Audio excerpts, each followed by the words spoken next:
حج کا مبارک مہینہ شروع ہو گیا.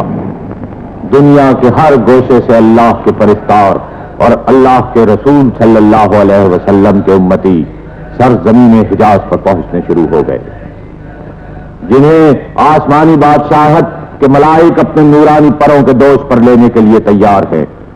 جو مخلوق کی بادشاہت چھوڑ کر خالق کی حکومت میں داخل ہوئے ہیں، آؤ اللہ کے پیارو، آؤ آؤ، تمہیں اس پاک زمین پر حج کی سعادت مبارک ہو. آؤ، تمہیں خانہ کعبہ کی زیارت مبارک ہو. آؤ، تمہیں اللہ کے رسول کے روضہ اقدس کا دیدار مبارک ہو. ان میں نہ کوئی آقا ہے نہ غلام، نہ کوئی امیر ہے نہ غریب، نہ سیاہ و سفید کی تمیز ہے، نہ اعلیٰ و ادنیٰ کی تفریق. سب مسلمان ہیں، ایک اللہ کے پرستار اور آخری نبی کے جانثار. یہاں سے حرم پاک کے حدود شروع ہوتے ہیں، جس میں داخل ہوتے ہی وہ تمام پابندیاں عائد ہوتی ہیں جو اللہ اور اس کے رسول صلی اللہ علیہ وآلہ وسلم نے حرم پاک کے احترام کے لیے مقرر کی.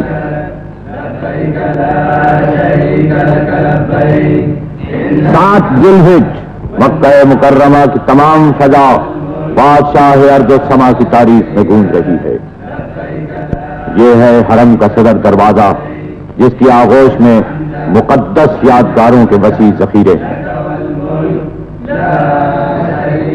اللہ سب سے بڑا ہے، اللہ سب سے بڑا ہے، اللہ سب سے بڑا ہے. نہیں کوئی معبود سوائے اللہ کے، اور اللہ سب سے بڑا ہے. حج کے مناسک شروع ہو چکے ہیں، بیت اللہ کو غسل دیا جا رہا ہے.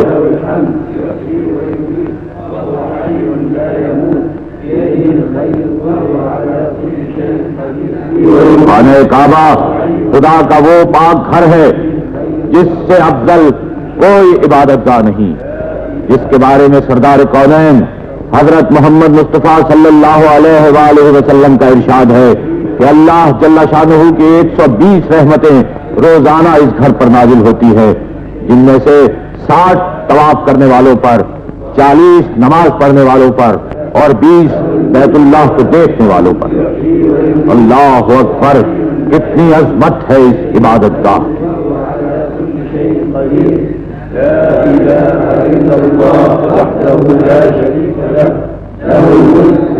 یہی دن سب سے بڑے ہیں، کیونکہ انہی دنوں میں دنیا کی سب سے بڑی عبادت ظہور میں آئی.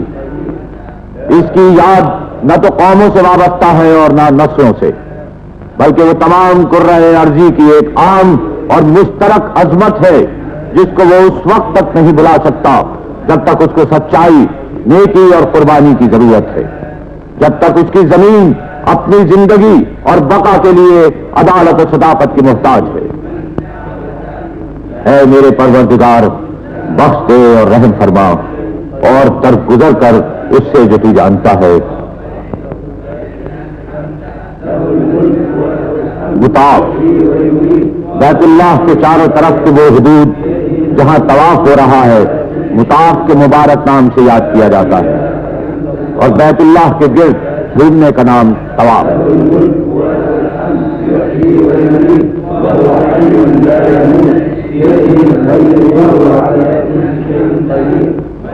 حجر اسود، اس پاک پتھر کو جنت سے اتارا گیا. ہر طواف کے بعد اسے بوسہ دیا جاتا ہے. اسی مقام سے طواف کعبہ شروع ہوتا ہے اور اسی مقام پر ختم ہوتا ہے. حتیم، یہ حتیم کا مقدس حصہ ہے جو حضرت ابراہیم علیہ السلام کے دور میں بیت اللہ کے اندر تھا. آج بھی یہ مقام کعبے کا حصہ مانا جاتا ہے.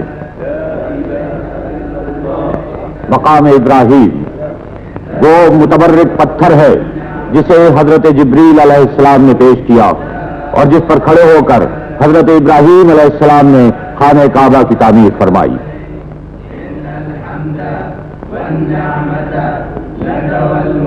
زمزم، یہاں کا متبرک پانی حضرت اسماعیل علیہ السلام کی یاد کو تازہ کرتا ہے، دعاؤں کی مقبولیت کا ضامن ہے.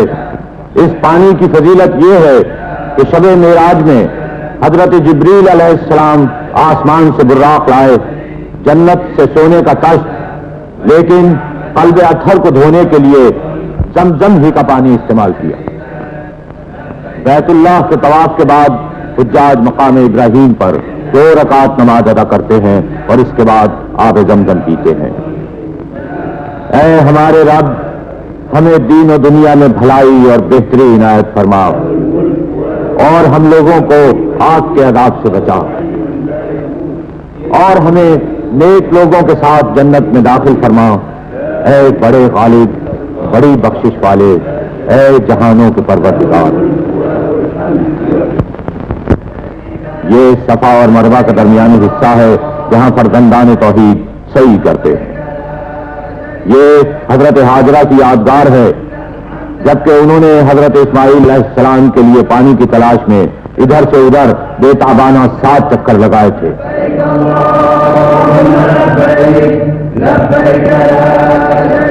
8 ذی الحج ان گنت فرزندان آدم مینا روانہ ہو گئے، جہاں بارگاہ رب العزت میں ظہر، عصر، مغرب، عشاء اور فجر کے وقت سربہ سجود ہو گئے۔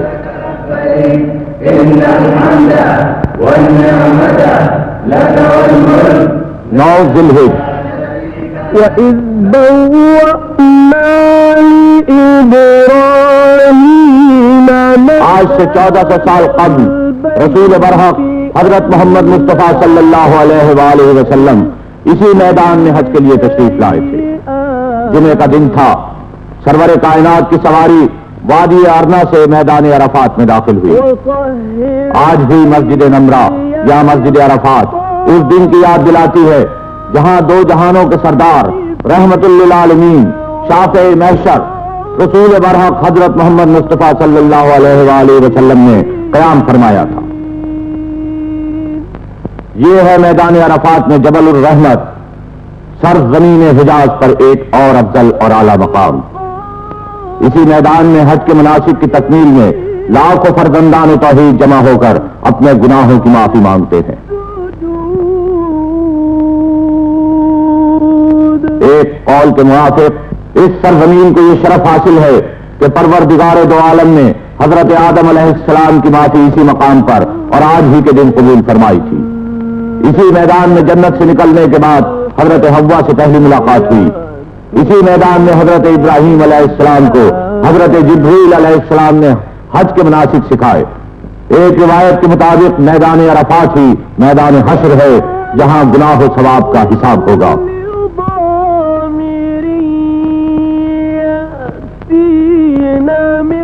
زوال کے بعد سید الانبیاء اپنی اونٹنی قصوہ پر سوار ہو کر بطن ارنا میں تشریف لائے۔ یہ جگہ میدان عرفات میں جبل الرحمت کے دامن میں واقع ہے، جہاں محسن اعظم سرور دو عالم سید الثقلین حضرت محمد مصطفیٰ صلی اللہ علیہ وآلہ وسلم نے 9 ذی الحج سن 10 ہجری 1,40,000 فرزندان توحید کو خطبہ ارشاد فرمایا۔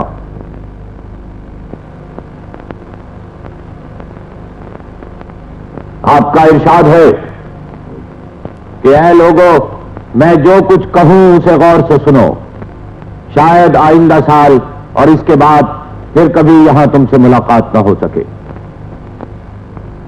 اے لوگوں، تم پر ایک دوسرے کی جان و مال تا قیامت حرام ہے۔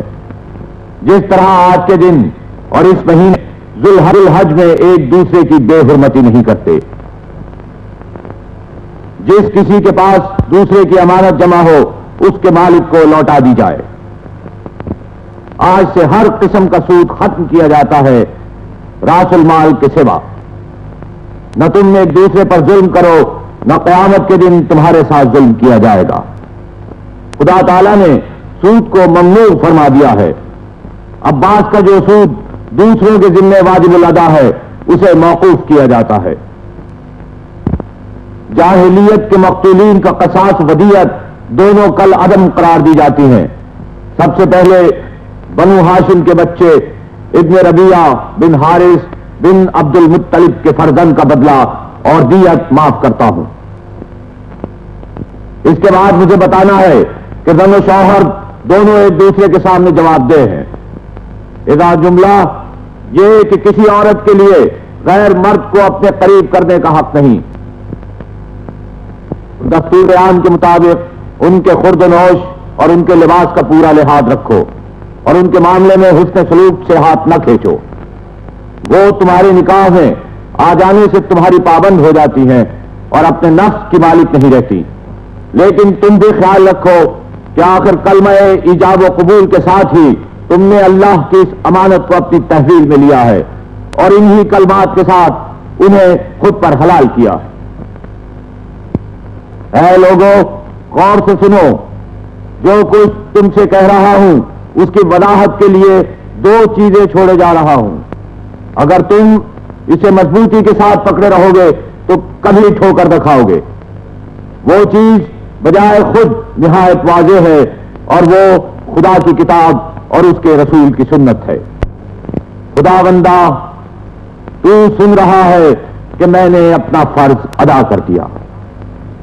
میدان عرفات میں فرزندان توحید کی آوازیں بلند ہوئی، یا اللہ، میں گواہی دیتا ہوں کہ رسول اللہ نے اپنا فرض ادا فرما دیا۔ خطبے کے بعد حضرت بلال نے تکبیر پڑھی اور شافع محشر نے اپنے 1,40,000 جانثاروں کے ساتھ ظہر اور عصر کی نماز ادا فرمائی۔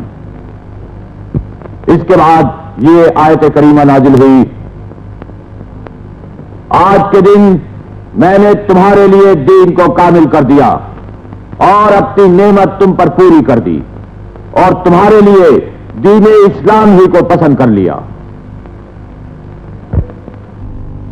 اللہ اللہ اللہ اللہ اللہ اللہ اللہ اللہ فَقَوْسُنَا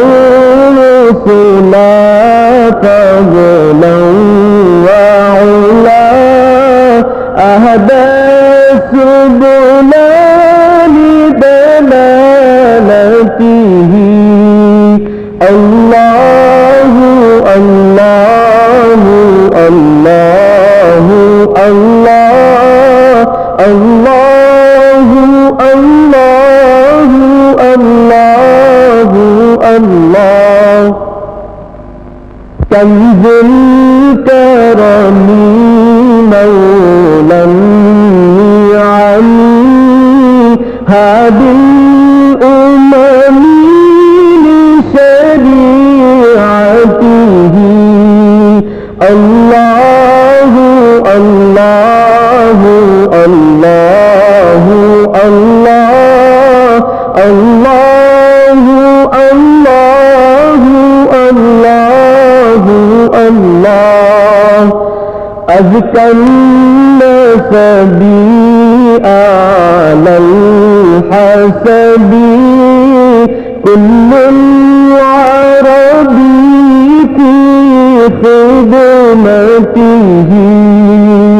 الله الله الله الله الله الله الله الله 1400 سال گزر چکے ہیں، اسلام کے پرستار، دین محمدی کے جانثار عرفات کے میدان میں اللہ کے احکام کی بجاوری کے لیے جمع ہوئے ہیں۔ آج 9 ذی الحج ہے، فرزندان توحید کا ٹھاٹھے مارتا ہوا سمندر حد نگاہ تک پھیلا ہوا ہے۔ دشت و جبل میں لاکھوں فرزندان توحید کی دعائیں گونج رہی ہیں۔ والنعمة لك والملك لا شريك لك لبيك اللهم لبيك لبيك لا شريك وہ کون سا سمندر ہے، وہ کون سا دریا ہے، وہ کون سی ندی ہے جس کے پانی سے اللہ کے شہدائیوں نے وضو نہ کیا ہو؟ آج یہی شہدائی یہی پرستار، یہی عزیز یکجا ہو کر عرب کی پاک زمین پر وضو کریں گے جہاں اسلام کا ظہور ہوا، جس کی پکار افریقہ کے صحراؤں میں بلند ہوئی اور جس کی صدا لا الہ الا اللہ دیوار چین سے ٹکرائی۔ اسی سرزمین کے رہنے والوں نے فقر و فاقہ کو ہمیشہ اپنی دولت سمجھا، زہد و تقویٰ کو اپنی اقلیم کا تاج و تخت بنایا، بے نیازی کے لازوال خزانوں پر ہمیشہ قانے رہے، علم و حکمت کے بوریے پر بیٹھ کر دنیا اور دنیا کے ساری عظمتوں سے بے پرواہ رہے۔ شاہان عالم نے ان کے پھٹے پرانے دامنوں کو عقیدت سے بوسے دیے اور انہوں نے اللہ کی چوکھٹ پر سر نیاز جھکا کر تمام قرۂ ارض کی عظمتوں اور رفتوں کو اپنے سامنے سرنگوں دیکھا۔ خدائے پاک نے اپنی رحمتوں کے دروازے ان پر کھول دیے اور دین و دنیا کی تمام نعمتیں ان پر نچھاور کر دی۔